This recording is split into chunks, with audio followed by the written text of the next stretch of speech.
Et si du jour au lendemain vous ne saviez plus qui vous êtes, ni pourquoi votre mémoire pourrait sauver le monde? Allez-vous rester sans rien faire ou plonger dans l'inconnu pour la reconquérir? Mais surtout, qu'allez-vous découvrir? Après Hôtel Gorgias et Tchad J'ai planté le prix de l'IA, plongez dans SOV. S-O-V. La nouvelle fiction sonore de Roman Faceriès Lacoste. Disponible sur toutes les plateformes de streaming.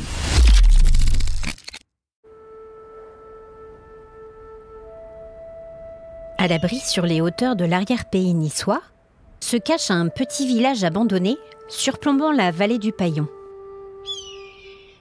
Rocasparviera, ou le rocher des éperviers en vieux niçois, a un passé sombre. Les silhouettes des maisons de pierre éboulées par le temps en sont le témoin et dégagent une aura de mystère qui attire bien des visiteurs en quête de sensations fortes. Il faut dire que la vue est splendide, arrivée là-haut, mais l'ascension est rude.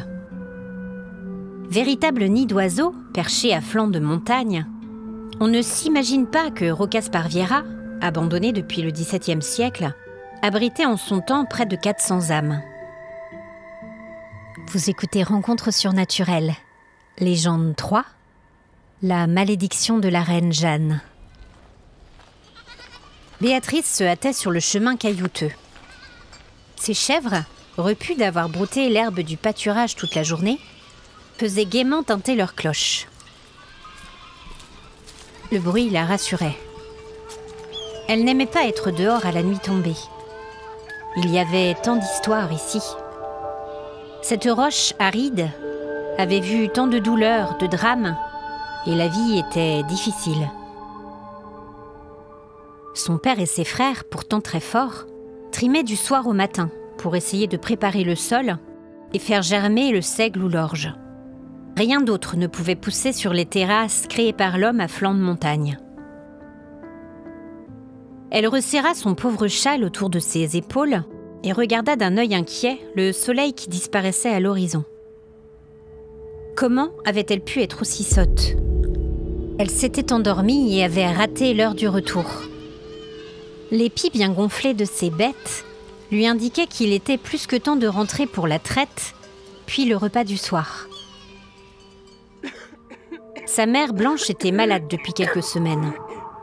Sans doute à cause du vent glacial de ce début de printemps qui semblait s'infiltrer partout. Les murs de pierre des maisons ne formaient pas un rempart suffisant face à l'assaut de ces bourrasques.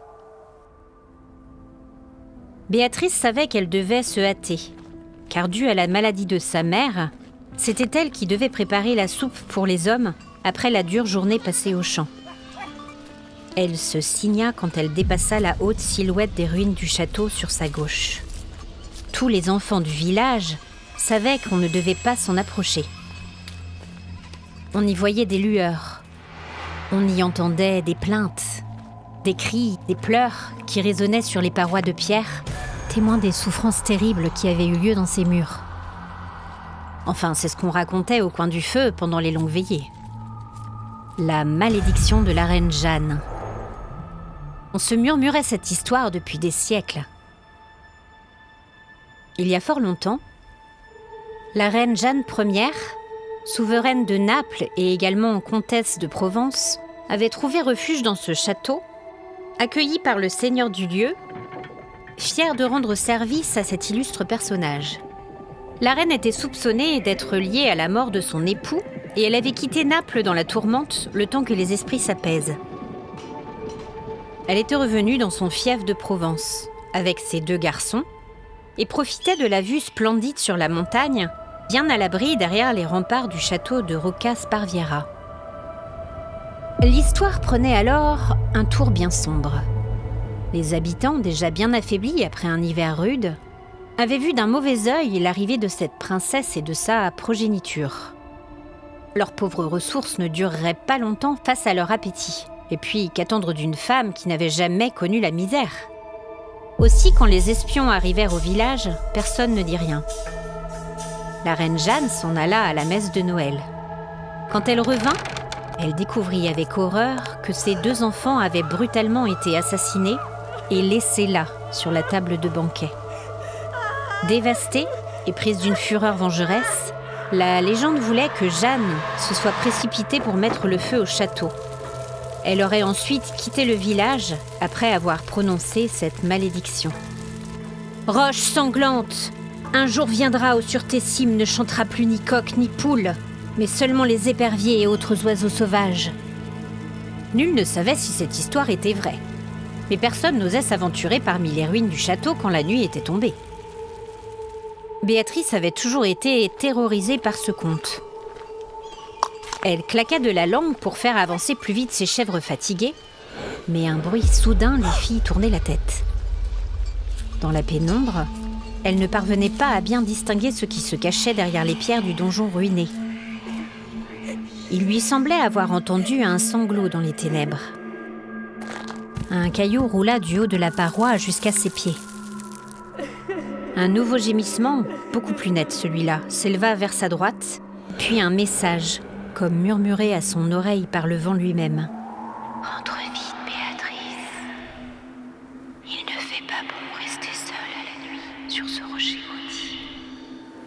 Si tu ne te hâtes pas, la reine Jeanne te trouvera. » Béatrice ne se le fit pas dire deux fois. Elle accéléra le pas, ses sabots de bois claquant fort sur le chemin poussiéreux. Elle arriva rapidement à la petite ferme de son père et fit rentrer les chèvres à l'abri dans la bergerie. Sa petite sœur de 8 ans, Catherine, l'attendait, visiblement inquiète de ne pas l'avoir vue revenir à l'heure convenue. À elles deux, elles eurent vite fait de traire les bêtes et de verser le lait dans le grand chaudron, sous lequel Catherine avait remué la braise. Quand elles entrèrent dans la maison, les hommes étaient déjà attablés, mangeant en silence la soupe épaisse et fumante. Béatrice remercia sa petite sœur d'avoir préparé le repas. Elle vit que son père avait sa mine des mauvais jours. Elle s'installa au coin du feu, à côté de Catherine, vidant son écuelle sans faire de bruit. Elle écoutait d'une oreille la conversation des hommes. Visiblement, les nouvelles n'étaient pas bonnes. Hugon et Antonin, ses deux frères les plus âgés, revenaient du marché de Coarraze dans lequel ils avaient vendu les fromages et les pommes de la ferme. Béatrice ne comprenait pas pourquoi tous étaient si sombres. Les jours de marché, quand la vente avait été bonne, c'était plutôt la fête. Hugon expliqua qu'il avait vu de nombreuses portes marquées d'une croix blanche et que les fumées noires avaient posé un voile de puanteur sur la ville. Il frissonna quand son frère décrivit le chariot rempli de corps passant à travers les rues. La peste était à leur porte. Sortez vos morts! Elle espérait qu'aucun de ses frères n'avait ramené le mal au village. Même si elle savait qu'ils n'avaient pas le choix et qu'ils n'étaient pas les seuls à Rocasparviera à aller vendre leurs produits. Le père conclut la conversation sur une note optimiste. Au moins la récolte serait bonne cette année. Dans la nuit, Béatrice fit un terrible cauchemar. Leur village était désert, toutes les maisons ruinées. Elle observa des corps sur le sol autour d'elle. Des bubons rouges et violacés au niveau du cou, des lésions noires zébrant leur peau meurtrie. L'odeur était intenable. Elle reconnut le cadavre de son père parmi les dépouilles. Et au centre des fumées qui recouvraient le village, elle vit une grande femme, bien habillée, son front recouvert d'un voile sur lequel était posée une couronne d'or. Les yeux de l'apparition étaient rivés sur elle, noirs, froids, impitoyables. Sa voix désincarnée récita à nouveau la malédiction qu'elle ne connaissait que trop bien. Au matin, les cernes sombres sous ses yeux témoignaient de son émoi et de sa fatigue.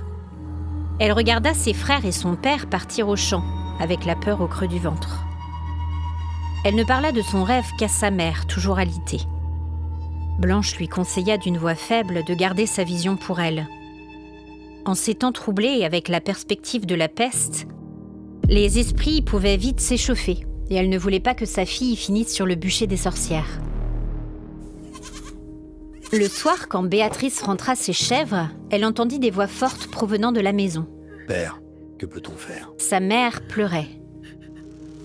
Hugon raconta à Béatrice qu'un nuage de sauterelles voraces s'était abattu sur les cultures du village. Il ne restait plus rien des jeunes pousses de l'année. Ils n'auraient rien à manger, rien à vendre. Les bêtes n'auraient pas de fourrage pour l'hiver. Comment allaient-ils survivre? Quelques jours plus tard, Antonin reporta le premier cas de peste dans le village. Thibaut, l'un de ses meilleurs amis, était mort ce matin-là, et toute sa famille était malade à son tour. Antonin baissa la tête et expliqua qu'il avait peut-être ramené le mal dans leur propre famille. En effet, Thibaut et lui avaient partagé un cruchon de vin et une miche de pain après le marché. Qui sait si le mal n'était pas déjà répandu en leur sein? La maladie fit de nombreuses victimes au village. Béatrice contempla sa robe noire et ses yeux se remplirent de larmes quand elle pensa à sa famille. Elle et Catherine, ainsi que Pierre, leur plus jeune frère, étaient les seuls à avoir survécu. Elle avait continué à recevoir la visite de la reine Jeanne, et sa terrible malédiction résonnait encore dans sa tête. Et ce matin, une nouvelle catastrophe. La source du village, qui s'était lentement asséchée, s'était maintenant complètement tarie. Sans rien à manger et à boire, orphelins, les 3 enfants décidèrent de quitter le village, suivant la longue file de leurs voisins, quittant la roche maudite. Ainsi, la malédiction de la reine Jeanne s'était accomplie. Nul désormais ne resterait en ces terres, où seuls régneraient les éperviers. Merci d'avoir écouté cette nouvelle légende. J'aurai le plaisir de vous retrouver le 30 janvier pour un épisode spécial. Nous allons partir à la découverte du château de Fougeray, réputé comme l'une des demeures les plus hantées en France.